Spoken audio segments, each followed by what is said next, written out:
এবার SIR hearing এ ডাক বিএলওকে, শুনানিতে ডাক সোনারপুরের বিএলওকে। 30শে জানুয়ারি শুনানিতে হাজিরার নোটিশ। সরাসরি চলে যাব, অর্পণ রয়েছে আমার সঙ্গে। অর্পণ, কি কারণে এই নোটিশ, কি জানাচ্ছেন বিএলও?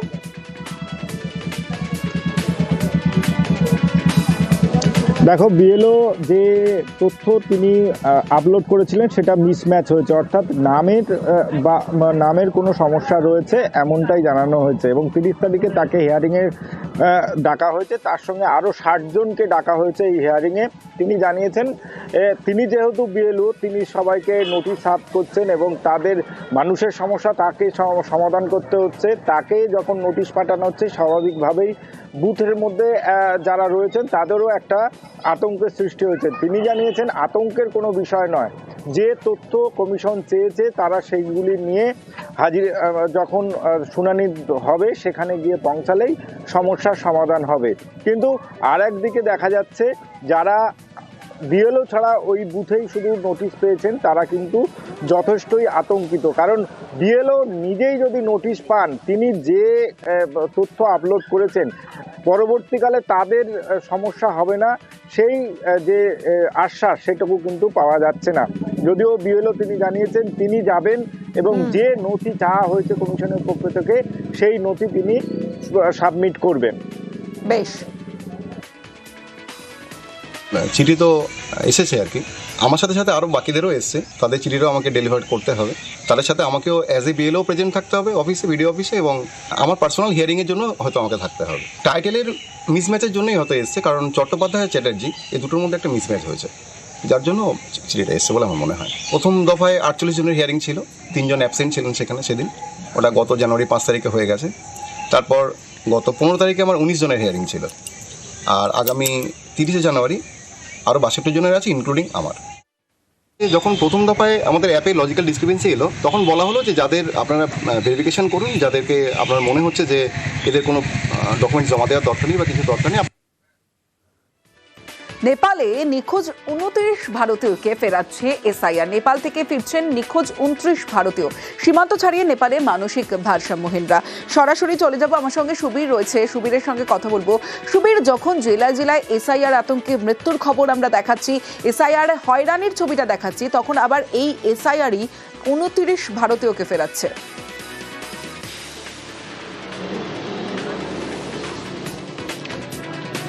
দেখো, একদমই ঠিক। এসআইআরের যেখানে রাজ্যের বিভিন্ন জেলায় যেভাবে আত্মহত্যা করছে আতঙ্কে মানুষজন, সেই জায়গায় দাঁড়িয়ে এসআইআর কিন্তু সেই জায়গা থেকে ভারত থেকে নেপালে যে সমস্ত মানুষ মানসিক ভারসাম্যহীন মানুষ তারা চলে গিয়েছিলেন সীমান্ত পার হয়ে, সেই জায়গা থেকে কিন্তু 29 জনকে এসআইআরের জন্য তাদের নাম বাদ যাবে। সেই কারণে কিন্তু হ্যাম রেডিও, ওয়েস্ট বেঙ্গল হ্যাম রেডিও, তারা কিন্তু যোগাযোগ করেছিল নির্বাচন কমিশন এবং নেপাল দূতাবাসের সঙ্গে, এবং তারপরেই সেখান থেকে কিন্তু সেই তারা যে অনুরোধ করেছিলেন সেই অনুরোধে সাড়া দিয়ে কিন্তু তাদেরকে, অর্থাৎ 29 জন, 17 জন পুরুষ এবং 12 জন মহিলা, মোট 29 জনকে কিন্তু নেপাল থেকে নিয়ে আসা হচ্ছে ভারতে, এবং এসআইআর এর জন্য এই 29 জন নেপাল থেকে ভারতে ফিরে আসছেন। বেশ, এসআইআর চলার জন্য এদের সকলের নাম কেটে যাওয়ার একটা বিরাট আশঙ্কা ছিল।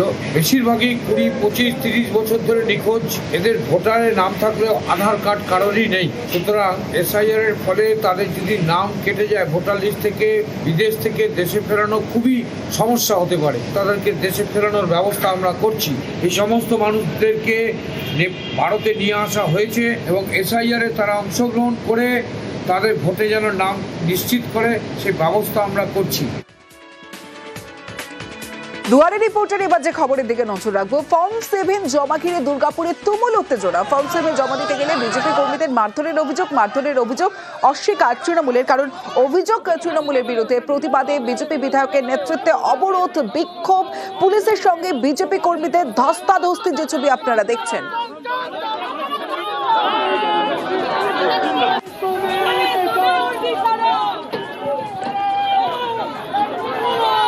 বেশ কয়েকজন বিজেপি কর্মী সমর্থকদের প্রিজন ভ্যানে তোলা হয়, আটক করা হয় বিজেপি বিধায়ক লক্ষণ ঘড়ুইকে।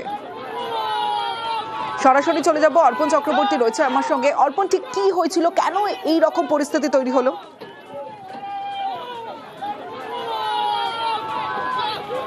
দেখো, একেবারেই কিন্তু দুর্গাপুর মহকুমা শাসকের দপ্তরে আজকে বিজেপির তরফ থেকে ফর্ম 7 জমা দেওয়ার যে কর্মসূচি, সেই কর্মসূচিকে কেন্দ্র করেই কিন্তু ব্যাপক উত্তেজনা। কারণ সেখানে তৃণমূলের তরফ থেকেও কিন্তু তারা যখন মহকুমা শাসকের দপ্তরে তাদের কাছেও দলীয় কর্মসূচি ছিল, এবং এই ফর্ম 7 যখন জমা দিতে যায় বিজেপির কর্মী সমর্থকেরা, তখন অভিযোগ যে তৃণমূল যারা কর্মী সমর্থক তাদের উপর চড়া হয়, হামলা চালায়, মারধর, একেবারে মহকুমা শাসকের দপ্তরে ধুন্ধুমার কাণ্ড। এর পরেই কিন্তু পরিস্থিতি অগ্নিগর্ভ হত্যা। কারণ একেবারেই কিন্তু যারা বিজেপি কর্মী সমর্থকরা তারা যেটা অভিযোগ করছেন যে তৃণমূলের তরফ থেকে তাদেরকে মারধর করা হয়। তারই প্রতিবাদে কিন্তু যে জাতীয় সড়ক ডিভিসি মোড়ে 19 নম্বর যে জাতীয় সড়ক, সেই জাতীয় সড়ক অবরোধ করে বিক্ষোভ দেখাতে থাকে লক্ষণ ঘড়ুই বিজেপি বিধায়ক তার নেতৃত্বে, এবং প্রায় 2 ঘন্টা ধরে কিন্তু জাতীয় সড়ক যখন অবরোধ থাকে, পরিস্থিতি স্বাভাবিক করতে পুলিশ যখন বিক্ষোভকারীদের হটাতে যায়, পুলিশের সাথে কিন্তু চরম কিন্তু উত্তেজনা ছড়ায়, এবং পুলিশের সাথে ধস্তাধস্তি, রীতিমতো কিন্তু পুলিশকে বেগ পেতে হয়। কারণ সেই মুহূর্তে কিন্তু জাতীয় সড়ক অবরোধ হয়ে থাকে, যানজট চলাচলের কিন্তু যে অসুবিধা হয় যান চলাচলের, সেই ক্ষেত্রে কিন্তু পুলিশ যখন সেখানে যায় বিজেপি কর্মী সমর্থকদের হটাতে গেলে তাদের সঙ্গে কিন্তু চড়া হয় এবং রীতিমতো ধস্তাধস্তি। প্রায় 2 ঘন্টা পর লক্ষণ ঘড়ি বিধায়ককে তাকে কিন্তু প্রিজন ভ্যানে তোলা, এবং এই গোটা ঘটনায় কিন্তু বিজেপির 20 জনকে পুলিশ আটক করে। বেশ,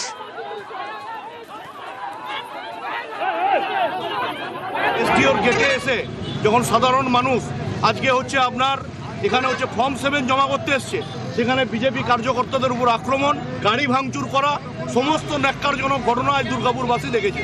আমরা এর বিরুদ্ধে লড়াইটা করছি রাজপথে। বিজেপি তারা কি করছে, তারা নাকি ফর্ম 7 নিয়ে আরো বৈধ মানুষের নাম কাটাবাজির উঠে পড়ে লেগেছে। আমরা যেই জিনিসটাকে আমরা প্রতিহত করতে এসেছি, আমরা প্রতিবাদ জানাচ্ছি। একটি বৈধ ভোটারের জন্য নাম না কাটা যায়, তার জন্য তৃণমূল কংগ্রেস ছিল, আছে এবং প্রয়োজনে রাস্তায় থাকবে। মালদার হরিশ্চন্দ্রপুরে হিয়ারিং এ অশান্তি, পুলিশ বিক্ষোভকারীদের মধ্যে ধস্তাধস্তি, হিয়ারিং এ হয়রানির অভিযোগে রীতিমতো উত্তেজনা, যে ছবি আপনারা দেখছেন, আর বিক্ষোভকারীদের হটাতে গেলে উত্তেজনা।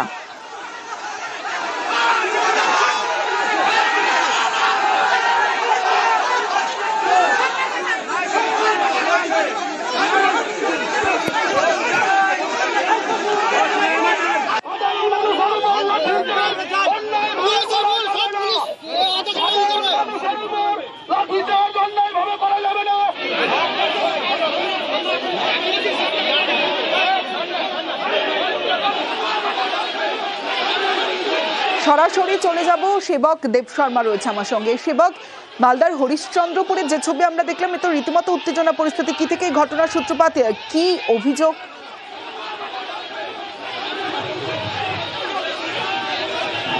একদমই, দেখো, মালদাহের হরিশ্চন্দ্রপুর 1 নম্বর ব্লকে এই শুনানি কেন্দ্রের এই ঘটনা যে ছবি আমরা দেখাচ্ছি, এই ব্লকে কয়েক হাজার মানুষ তারা শুনানির নোটিশ পেয়েছেন। বিভিন্ন দিনে তাদের নথিপত্র নিয়ে যেতে বলা হয়েছে। আজকে সকাল থেকে প্রচন্ড ভিড় ছিল, ঘন্টা পর ঘন্টা অপেক্ষা করতে হচ্ছিল শুনানিতে যাওয়া মানুষজনকে। পুলিশও পরিস্থিতি সামাল দিতে তৈরি ছিল, কিন্তু এরই মধ্যে একটা গোলমালের সূত্রপাত হয়। পুলিশের দাবি যে যারা ভিড়ের মধ্যে ছিলেন তারা পুলিশকে ধাক্কাধাক্কি করে, অন্যদিকে যারা লাইনে ছিলেন তারা বলছেন যে পুলিশ ধাক্কাধাক্কি করেছে। সব মিলিয়ে দুপক্ষের মধ্যে বিবাদ থেকে বচসা, হুড়োহুড়ি, হুলস্থুল অবস্থা তৈরি হয়। পুলিশ যখন কয়েকজনকে তুলে নিয়ে গাড়িতে করে আটক করে নিয়ে যাওয়ার চেষ্টা করে, যে যারা অশান্তি সৃষ্টি করছিলেন এই গণনা কেন্দ্রে, সুষ্ঠু অশান্তির ক্ষেত্রে অসুবিধা তৈরি হচ্ছিল, তখন যারা লাইনে ছিলেন তারা তাদেরকে ছিনিয়ে নিতে যান, ছাড়িয়ে আনতে যান। এই নিয়েই কিন্তু পরিস্থিতি উত্তপ্ত হয়ে ওঠে। দুপক্ষের মধ্যে ব্যাপক ধস্তাধস্তি, হুলস্থুল কাণ্ড, হুড়োহুড়ি পড়ে যায় যে এই শুনানি কেন্দ্রে। সব মিলিয়ে বাড়তি পুলিশ বাহিনী গিয়ে পরে পরিস্থিতি নিয়ন্ত্রণে আনে। তবে দিনভর কিন্তু একটা অব্যবস্থার ছবি যেমন ধরা পড়েছে, তেমনি মানুষ কিন্তু ধৈর্য হারাচ্ছেন ঘন্টা পর ঘন্টা লাইনে দাঁড়িয়ে, আর যা পরিস্থিতি সামাল দিতে হিমশিম খেতে হচ্ছে পুলিশকে। বেশ, সেবক। জ্ঞানেশ কুমার যেভাবে করছে, প্রথমে তো অ্যাডমিটের কথা বলছিল, অ্যাডমিটটাও মানে ইনভ্যালিড করে দিয়েছে। এখন কোনটা যে মানে কাগজ ভ্যালিডিটি হবে সেটা কিন্তু ওই নির্বাচন কমিশন আছে, নির্বাচন কমিশনই বলতে পারবে। এটা বকলমে মানুষকে হয়রানি করছে। আমাদের হরিশ্চন্দ্রপুর শান্তপ্রিয় এলাকা, এখানে গন্ডগোল করে কোনো রেহাই পাওয়া যাবে না। তৃণমূলের কিছু নেতারা এটা অশান্তি সৃষ্টি করার পরিবেশ করেছে। সরকার আমাকেও নোটিশ করতে পারে, আমি আমার কাগজপত্র দেখাবো, এতে গন্ডগোল করার কিছু নাই। কিন্তু এরা দেখছে পায়ের তলা থেকে মাটি সরে গেছে, এই জন্য এরা এগুলো গন্ডগোল পাকাচ্ছে। একটু আগেই আপনাদের দেখালাম দুর্গাপুরের ছবি, যেখানে ফর্ম 7 জমা ঘিরে উত্তেজনা। এবার কালিয়াগঞ্জের ছবিটা দেখাবো। কালিয়াগঞ্জে উত্তেজনা, কালিয়াগঞ্জে বিডিও অফিসে উত্তেজনা। বিজেপি কাউন্সিলরকে মারধরের অভিযোগ অস্বীকার তৃণমূলের।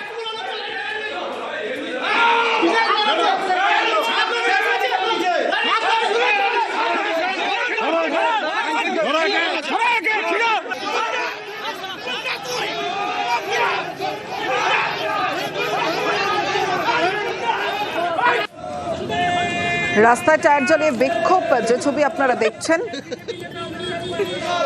বিক্ষোভে বিজেপি কর্মী সমর্থকরা রাস্তায় বসে বিক্ষোভ দেখান, তারা অবরোধ করেন রাস্তা।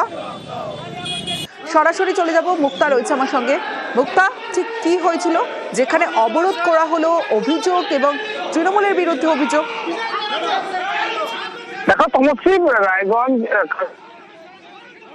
যখন এশিয়ার করতে জমা দিতে এসেছিলেন যে বিজেপি পক্ষ থেকে, সেই সময় তৃণমূলের যারা ওখানে জমা ছিল, কিন্তু সেই সময় যখন বিজেপি যারা সমর্থকরা ছিল ফর্ম 7 যখন নিয়ে যাওয়া হয় জমা দেওয়ার জন্য, যারা মুক্ত হয়েছে বা এলাকাতে নেই, সেই ফর্মগুলো যখন নিয়ে যাওয়া ছিল তখন তারা বাধার সৃষ্টি করে এবং বিজেপিকে তুমি দেখতে পাচ্ছ সেই ছবি, বিজেপিকে কিন্তু তাদেরকে ধরে নিয়ে এসে কিন্তু রাস্তায় নিয়ে যাওয়া হয়। তারই প্রতিবাদে কিন্তু বিজেপি সমর্থকরা রায়গঞ্জ এবং বালুরঘাট রাজ্য সভা অবরোধ করে টায়ার জ্বালিয়ে বিক্ষোভ দেখানো শুরু করে এবং সেখানে পুলিশ আসে। সেখানে আসার পর কিন্তু সে পরিস্থিতি নিয়ন্ত্রণ করার চেষ্টা করে। কিন্তু অভিযোগ, বিজেপিকে অভিযোগ দিয়ে যেখানে ফর্ম 7 জমা দেওয়ার চেষ্টা করছিল, সেই সময় কিন্তু তৃণমূলের যারা সমর্থক ছিল তারা কিন্তু বাঁধার চেষ্টা করে।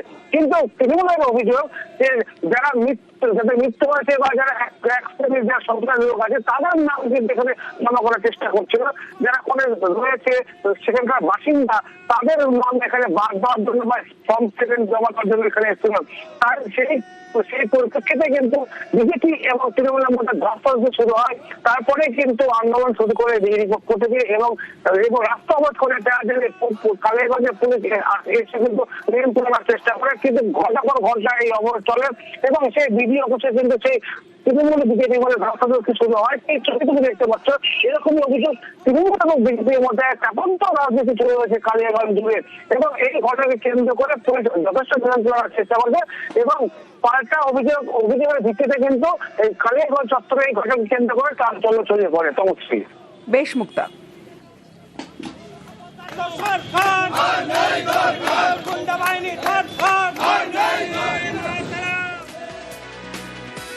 ছন্দে বেলডাঙ্গা, ঝাড়খণ্ডে খুন বাংলার ফেরিওয়ালা, বিহারের পরিচয়কে মারধর।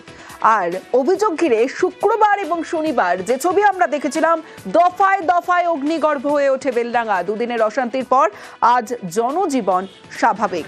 সরাসরি চলে যাব, প্রণব বন্দ্যোপাধ্যায় রয়েছে আমার সঙ্গে। প্রণব, গতকাল যে ছবি আমরা দেখেছিলাম যে গতকাল থেকেই ধীরে ধীরে ছন্দে ফিরছিল বেলডাঙ্গা এবং যেখানে পুলিশ পিকেট ছিল, পুলিশের টহল দেখেছিলাম, আজ সপ্তাহের প্রথম দিনের ছবিটা একটু জানতে চাইবো। দেখো, সপ্তাহের প্রথম দিনই বেলডাঙ্গা কিন্তু অনেকটাই স্বাভাবিক। বিভিন্ন জায়গাতে পুলিশের টহলদারি ছিল এবং মোতায়েন করাও ছিল যাতে কোনো রকমভাবে আর অশান্তি না ছড়িয়ে পড়ে।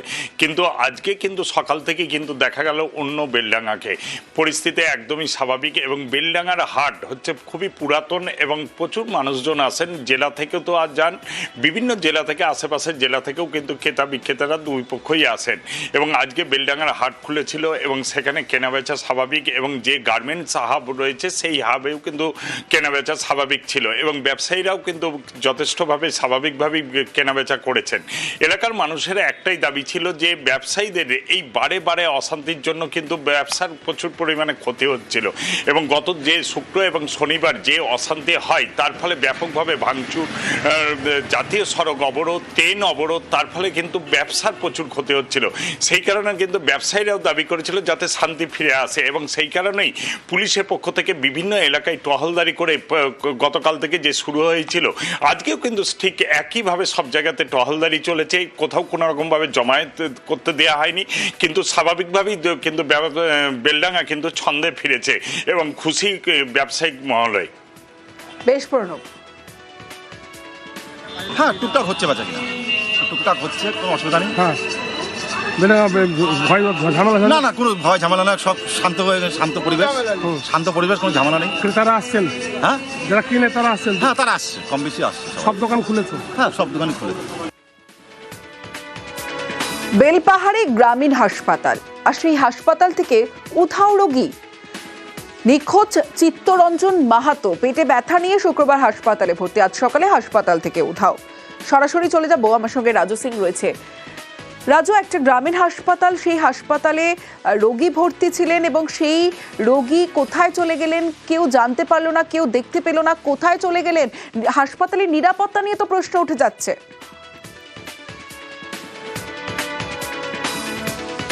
দেখো তো, অবশ্যই একদমই, কারণ হাসপাতালের যে নিরাপত্তা ব্যবস্থা, সেই নিরাপত্তা ব্যবস্থা নিয়েই প্রশ্ন উঠছে। কারণ হাসপাতালে যেখানে 60 বছরের বৃদ্ধ এই চিত্তরঞ্জন মাহাতো, যিনি পেটে ব্যথা নিয়ে গত শুক্রবার দিন ভর্তি হয়েছিলেন, হঠাৎ আজ যখন তার পরিবার সোমবার অর্থাৎ বাড়ির লোকজন যখন হাসপাতালে এসে দেখেন তাদের রুগী তাদের শয্যাতে নেই, সেই বিষয় নিয়ে যখন পাশাপাশি যে সমস্ত রোগীরা রয়েছেন তাদের সাথে কথা বললেও তারা কোনো সদুত্তর দিতে পারেনি। এবং হাসপাতাল কর্তৃপক্ষ, যেখানে হাসপাতাল কর্তৃপক্ষ দায়িত্বই থাকে যে রুগীকে প্রায় রুটিনে দেখা, এবং যে নার্সেরা সেখানে ডিউটি করছেন বা যে গ্রুপ স্টাফেরা ডিউটি করছেন তাদেরও তো চোখে পড়ার কথা হাসপাতাল থেকে কিভাবে রুগী বেরিয়ে যাচ্ছে, সেখানে যে নিরাপত্তা ব্যবস্থা, সেই নিরাপত্তা ব্যবস্থা নিয়েও প্রশ্ন উঠতে শুরু করেছে। ইতিমধ্যে যেটা পরিবার সূত্রে আমরা পরবর্তী ক্ষেত্রে খবর পাওয়া যাচ্ছে, চিত্তরঞ্জন বাবু বাড়ি চলে গেছিলেন, কারণ তিনি যখন হাসপাতাল থেকে বাইরে বেরিয়ে যান সেখানে তিনি দিশেহারা হয়ে যান এবং বুঝতে পারেন না যে তিনি কোথায় রয়েছেন। সেক্ষেত্রে তিনি জিজ্ঞাসাবাদ করেন আর বাড়ির উদ্দেশ্যে রওনা দেন এবং বাড়ির থেকে পরবর্তী ক্ষেত্রে হাসপাতালের সাথে যোগাযোগ করে সেই রুগীকে আবার বাড়ি থেকে নিয়ে আসার ব্যবস্থা করা হয় স্বাস্থ্য দপ্তরের তরফ থেকে। কিন্তু প্রশ্ন একটা জায়গায়, যেখানে স্বাস্থ্য দপ্তরের সমস্ত পরিকাঠামো রয়েছে, নিরাপত্তা রক্ষী রয়েছে, সে জায়গায় নিরাপত্তা রক্ষী সে সময় কি করছিল যখন একটি রুগী হাসপাতাল থেকে বেরিয়ে বাইরে চলে যাচ্ছে? সে জায়গায় যে বৃদ্ধ রুগী 60 বছরের, তিনি পেটে ব্যথা নিয়ে অসুস্থ হয়ে ভর্তি হয়েছিলেন, সেই রুগী হাসপাতাল থেকে বেরিয়ে যাচ্ছে, যা নিয়ে কাঠগড়ায় দাঁড়াচ্ছে কিন্তু হাসপাতাল কর্তৃপক্ষ। ইতিমধ্যে হাসপাতালের উচ্চপদস্থ আধিকারিকের সাথে আমরা কথা বলেছিলাম, তারা বলেছেন বিষয়টা নিয়ে তদন্ত করে দেখা হচ্ছে এবং কার গাফিলতি রয়েছে তারও ব্যবস্থা নেওয়া হবে, ইতিমধ্যে সেটা জানানো হয়েছে। অবশ্যই বেশ,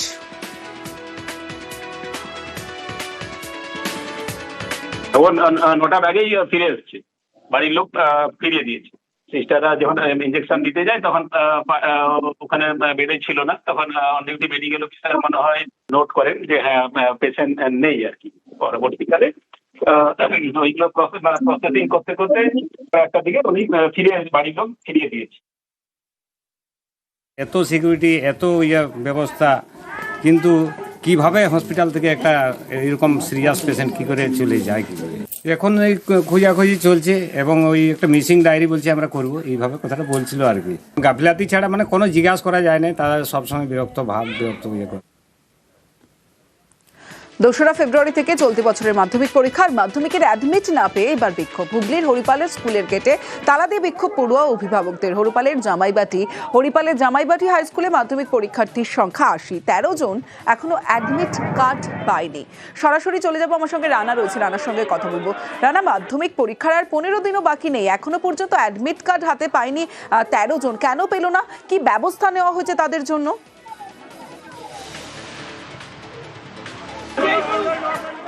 একদমই তাই। দেখো তমস্বী, আর মানে হাতে গোনা রয়েছে 14 থেকে 15 দিন, মানে অর্থাৎ 2রা ফেব্রুয়ারি থেকে মাধ্যমিক পরীক্ষা শুরু হচ্ছে। সেখানে এই হুগলির হরিপালের জামাইবাটি উচ্চ বিদ্যালয়, যেখানে 80 জন মানে পরীক্ষার্থীর মধ্যে 13 জনের অ্যাডমিট কার্ড আসেনি। সেই 13 জনের যে ছাত্রছাত্রীদের অভিযোগ যে তারা কিন্তু রেজিস্ট্রেশন করে তারা ফর্ম জমা দিয়েছিলেন, মাধ্যমিক পরীক্ষার ফিজও তারা জমা দিয়েছিলেন, কিন্তু যেহেতু হাতে গোনা আর কয়েকদিন পর পরীক্ষা, মানে তাদের এখনো অ্যাডমিট কার্ড না পায়, আজকে তাদের স্কুলে তাদের অভিভাবকরা সহ তারা স্কুলের গেটের তালা দিয়ে তারা বিক্ষোভ দেখায়। তবে স্কুলের যে প্রধান শিক্ষক মানে প্রাক্তন প্রধান শিক্ষক সন্দীপ সিনহা যেটা মানে জানিয়েছেন যে ক্লারিক্যাল যে মিস্টেক, অর্থাৎ অনলাইনে যে এই মাধ্যমিক পরীক্ষার যে রেজিস্ট্রেশনের যে ফর্ম ফিল আপ করার সময় তার ক্লারিক্যাল মিস্টেকের জন্যই কিন্তু এই 13 জন যে পরীক্ষার্থী তাদের নাম মানে বাদ যাওয়ায় অ্যাডমিট কার্ড আসেনি। তবে মানে স্কুল কর্তৃপক্ষ থেকে জানানো হচ্ছে তারা বারে বারে মানে মাধ্যমিক শিক্ষা পর্ষদের সঙ্গে তারা যোগাযোগ করছে, মানে তারা দফায় দফায় তাদের অফিসে ছুটে যাচ্ছেন যে এই 13 জন যেন মানে পরীক্ষার্থী তারা অতি দ্রুত মানে অ্যাডমিট কার্ড হাতে পেয়ে তারা মানে পরীক্ষায় বসতে পারে। সেই নিয়ে কিন্তু স্কুল কর্তৃপক্ষ আলোচনা চালাচ্ছে পর্ষদের সাথে। অমশ্রী। বেশানা।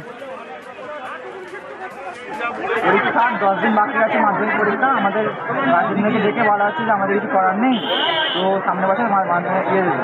আমরা কেন মানবো? আমরা তো পরীক্ষা দিতে চাই, আমাদের তার জন্য মানে সব মানে চেষ্টা হয়েছি, আবার ট্রেনে পাস করেছি, আমাদের কেন দেওয়া হবে না? এটাই আমাদের মানে জবাবটা। আমাদের একটা ক্লারিক্যাল ভুলে এই ঘটনাটা ঘটেছে, সেটা নিয়ে আমরা ইতিমধ্যে মধ্যশিক্ষা পর্ষদের সঙ্গে একাধিকবার যোগাযোগ করেছি। আমাদের সঙ্গে 2বার বৈঠক হয়েছে এবং সেই বৈঠকের ফলে একজনকে, মোট 14 জন ছিল, একজনকে সেই পরীক্ষার জন্য অ্যালাউ করেছে। এটা সম্পূর্ণ ক্লারিক্যাল মিস্টেক, ক্লার্কের দোষ এটা সম্পূর্ণভাবে। এটা কোনো হেডমাস্টার এই কাজটা করে না। ছাত্ররা পরীক্ষা যাতে দিতে পারে তার জন্য এখন আমরা চেষ্টা করছি। আমরা আশা করছি ছাত্রদের পরীক্ষা বসানো যাবে। এই স্কুলের ছবি দেখলেন যেখানে এখনো পর্যন্ত 13 জনের অ্যাডমিট কার্ড আসেনি মাধ্যমিক পরীক্ষায়, তাই বিক্ষোভ দেখানো হচ্ছে। আবার মাথাভাঙার স্কুলেও বিক্ষোভ চলছে। কি কারণে বিক্ষোভ? সেখানে পড়াশোনা হয় না। শুধু পড়াশোনা হয় না তা নয়, সেখানে যারা শিক্ষকরা রয়েছেন তারাও সময় মতো আসেন না, এমনটা অভিযোগ। তাই মাথাভাঙায় স্কুলে অফিসে তালা ঝুলিয়ে বিক্ষোভ দেখাচ্ছেন অভিভাবকরা। সরাসরি চলে যাব, রাজেশ রয়েছে। রাজেশ, প্রথমেই জানতে চাইবো মাথাভাঙার এই স্কুলে কতজন শিক্ষক রয়েছেন, কেন সময় আসেন না, যে অভিযোগ তাদের বিরুদ্ধে রয়েছে, কি বক্তব্য তাদের?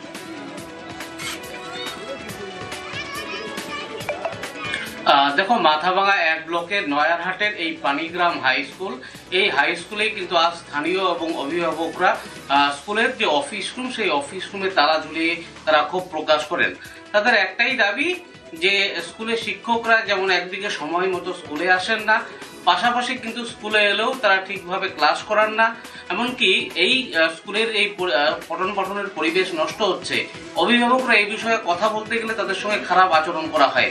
মূলত এই ঘটনাকে কেন্দ্র করেই ক্ষোভে কিন্তু এদিন তারা স্কুলের যে অফিস রুম, সেই অফিস রুমে তালা ঝুলিয়ে বিক্ষোভ দেখান। পরবর্তীতে যদিও স্কুল কর্তৃপক্ষ আশ্বাস দিলে তারা কিন্তু যে অফিস রুমের তালা সেটা খুলে দেন। তবে স্থানীয় এবং অভিভাবকদের আরও যেটা দাবি যে এইভাবে যদি শিক্ষকরা স্কুলে এসে ঠিকভাবে ক্লাস না করান, সময় মতো স্কুলে না আসে, তাহলে স্কুলের পঠন পাঠনের পরিবেশ নষ্ট হবে। স্কুলে ছাত্রছাত্রীরা গিয়ে কি শিখবে? মূলত তারা এই দাবি তোলেন এবং স্কুলে যেন সুষ্ঠু পরিবেশ ফিরে আসে, পঠন পাঠন ঠিকভাবে হয়, সেই দাবি তারা রেখেছেন। অপরদিকে স্কুলের দায়িত্বপ্রাপ্ত যে টিআইসি, তার সঙ্গে আমরা ফোনে কথা বলেছিলাম। তার যেটা দাবি, স্কুলের ভর্তির প্রক্রিয়া এবং খেলার জন্য ক্লাসে কিছুটা সমস্যা হচ্ছে। তবে দীর্ঘদিন ধরে স্কুলে এই যে অভিযোগ করছেন স্থানীয় অভিভাবকরা, সেই অভিযোগ ভিত্তিহীন। বেশ রাজেশ, স্কুলের নিয়ম কানুনটা ঠিক নাই, টিচারদের ব্যবহার খারাপ, ওরা ওদের মর্জি মতো স্কুলে আসে, বের হয়ে যায়। তাছাড়া হচ্ছে স্কুলে ঠিকঠাকভাবে ক্লাস হয় না, রোল বেজেন করায় না। রোল বেজেনের কোনো টাইম টেবিল নাই, 12টা 1টার পরে যার যখন ইচ্ছা যে রোল বেজেন করায়। মাস্টারের ঠিকঠাক ক্লাস নেয় না, প্র্যাকটিক্যাল ক্লাস ঠিকঠাকভাবে হচ্ছে না। 8 জন ছাত্র যখন তখন স্কুলে ঢুকে পড়ে। পানিগ্রাম হাই স্কুলে পড়াশোনা আদৌ ঠিক হয় না, কারণ আমার মেয়ে ওই স্কুলে পড়ে এবং ক্লাসরুমে বসে থাকে, তারপরে শিক্ষককে গিয়ে ওরা ডাকে নিয়ে এসে ক্লাস করে। এটা প্রায় দিনে স্কুল থেকে আসার পরে আমার মেয়েকে ধরে আমি বসে এবং জিজ্ঞাসাবাদ করি। আমার মেয়ে এই কথাটাই বলে যে আজকে উমুক স্যার আসছে, কালকে তুমুক স্যার আসছে, ডাকে নিয়ে এসে আমাদের ক্লাস করতে হয়। মিড ডে মিলে ঠিক মতন রাঁধুনিরা ঠিক মতন রান্না করে না এবং ঠিক মতন খাওয়ান দাওয়ান দেয় না। গেলে পরে বলে যে এটা ওটা এইরকম সেই রকম অনেক কিছু কথাবার্তা বলে। না না, এই ধরনের কোনো অভিযোগ নাই তো আমার কাছে। স্কুলে তো তালা ঝুলিয়ে দিয়েছিল, আমি আসার পর তো খোলাই পেলাম। এখন তো পঠন পাঠনের ব্যাপার নিয়ে কোনো ব্যাপারই নাই। প্রথম সপ্তাহ তো 10 তারিখ পর্যন্ত ভর্তি নিতেই চলে গেল, তারপরে তো শুরু হলো স্পোর্টস এর। এখন তো আর পঠন পাঠনের বিষয়টা আসেই না। কারণ সরস্বতী পূজা আছে, মাঝখানে সরস্বতী পূজা না হলে তো আর পুরোপুরি ভাবে পঠন শুরু করা যাচ্ছে না। 1-2 পিরিয়ডের পর তো আমি বলে দিই যে না, মাঠে গিয়ে ওদের হেসচিস করাও, এটা করাও। পঠন পাঠনের যে অভিযোগটা আসছে সেই অভিযোগটা তাহলে মিথ্যে স্যার, তাই তো? না, এখন তো পঠন অভিযোগ আসাটাই উচিত নয়। দুয়ারের রিপোর্টার এবার আলিপুরদুয়ারের খবরের দিকে নজর রাখবো। ব্যবসায়ীদের জমি ব্যবহার করে 4 লেনের রাস্তা। আলিপুরদুয়ারের 102 ব্যবসায়ীর জমি ব্যবহার করে রাস্তা তৈরির অভিযোগ, আর তাতেই ক্ষোভ। চেকো মোড়ে বিক্ষোভ অবরোধ অবস্থান ব্যবসায়ীদের। সরাসরি চলে যাব, রাজকুমার রয়েছে আমার সঙ্গে। রাজকুমার, জাতীয় সড়ক কর্তৃপক্ষের বিরুদ্ধে যে অভিযোগ ব্যবসায়ীরা করছেন, ঠিক কি অভিযোগ এবং জাতীয় সড়ক কর্তৃপক্ষের কি বক্তব্য?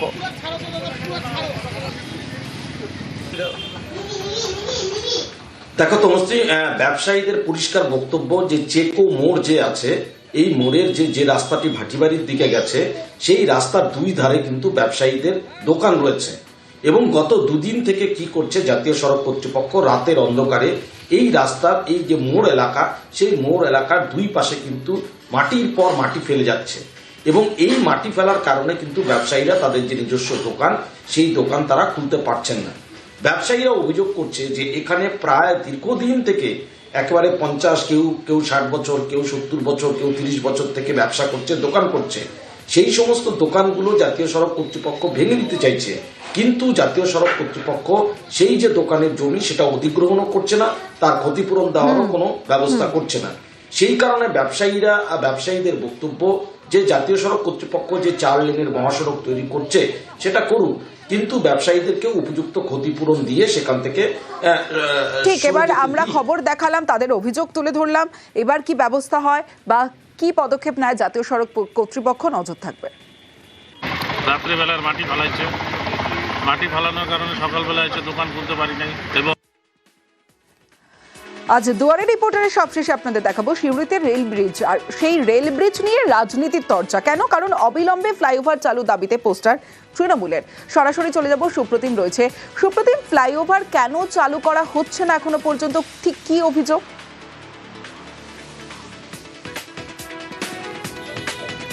দেখো, বীরভূমের সিউড়িতে যে ফ্লাইওভার সেটা প্রায় তৈরি হয়ে গেছে উদ্বোধনের মুখে, কিন্তু এখনো পর্যন্ত যেটা আমরা জানতে পেরেছি যে সেই ফ্লাইওভার কেন তৈরি করা হচ্ছে না সেটা নিয়ে কিন্তু তৃণমূলের যে সেখানকার স্থানীয় কাউন্সিলর আছে 18 নম্বরের পিঙ্কি দাস, সে কিন্তু একটা ফ্লাইওভারের দুদিকে একটা পোস্টার লাগিয়ে দিয়েছে যে অবিলম্বে ফ্লাইওভার চালু করতে হবে, উদ্বোধনের রাজনীতি করা চলবে না। এটা কিন্তু বিজেপিকে তিনি উদ্দেশ্য করে বলেছেন। অপরদিকে বিজেপি কিন্তু যেটা জানিয়েছে যে এখনো পর্যন্ত ফ্লাইওভার তৈরি হলেও সেটা কিন্তু যে কোম্পানি তৈরি করেছে তারা রেলকে হ্যান্ডওভার করেনি, আর রেল তারপর সেটাকে একদম বিভিন্ন রকমের লোড টেস্ট করবে, তারপরেই কিন্তু উদ্বোধনের অপেক্ষা। তারা কিন্তু পিঙ্কি দাসের অর্থাৎ তৃণমূলের এই যে উদ্বোধনের যে এই যে ব্যানার লাগিয়েছে সেটাই কিন্তু তারা একদম নস্যাৎ করেছে। তবে এই নিয়ে কিন্তু একটা রাজনীতি চলছে। আজকে সেখানে সাংসদ শতাব্দী রায় এসেছিলেন, তিনিও সেই ফ্লাইওভার পরিদর্শন করেছেন এবং তিনিও বলেছেন যে তাড়াতাড়ি যাতে ফ্লাইওভারের উদ্বোধন হয়। বেশ, সুপ্রতিম। সমস্যা বলতে এখন সমস্যা কিছু নাই, তার কারণ ব্রিজ প্রায় ম্যাক্সিমামই হয়ে গেছে। এখন ব্রিজটা যত তাড়াতাড়ি খুলে দেবে মানুষের সবারই পক্ষে ভালো হবে। ব্রিজটা দীর্ঘ সময় ধরে অনেক দিন ধরে হচ্ছিল, আমরা তার জন্য ধর্ণা করেছি, মিছিল করেছি, আমাদের এমপি শতাব্দী রায় পার্লামেন্টে গেছে, প্রচুর লড়াই চলেছে। এখন ওই ব্রিজ মানে চলাচলযোগ্য হয়ে গেছে, তার সত্ত্বেও বিজেপির কিছু লোক ওটা চালু করতে দিচ্ছে না কিছুতেই। ওটা রাজনীতির খেলা, আর কিছুই নয়। তাছাড়া তো সাধারণ মানুষের এত কষ্ট দেখছে, তার সত্ত্বেও ওরা এটা চালু করতে দিচ্ছে না। হ্যাঁ, সেই জন্যই আমরা এই ব্যানারটা লাগিয়েছি এবং প্রতিবাদও জানিয়েছি যে এটা ইমিডিয়েটলি যেন মাধ্যমিক উচ্চ মাধ্যমিক পরীক্ষার আগে খুলে দেওয়া হয়। পিঙ্কি ম্যাডাম আছেন কাউন্সিলর, উনিও দৃষ্টি ঘোরাতে চাইছেন এবং নিজেকে ক্রেডিট নিতে চাইছেন। মানুষও জানে, সিউড়িবাসীও জানে দীর্ঘদিনের যানজট, সিউড়ি শহরের যে একমাত্র যে যানজট, সেই যানজট মুক্ত সিউড়ি হতে চলেছে সম্মানীয় রেলমন্ত্রীর হাত ধরে তথা সিউড়ির ভূমিপুত্র জগন্নাথ চট্টোপাধ্যায়ের হাত ধরে। তো রেলের একটা নির্দিষ্ট সিস্টেম আছে, নির্দিষ্ট আইন আছে। রেলের কাজের মতো করেই যেদিন উদ্বোধনের ঘোষণা করবেন সেই দিনই উদ্বোধন হবে।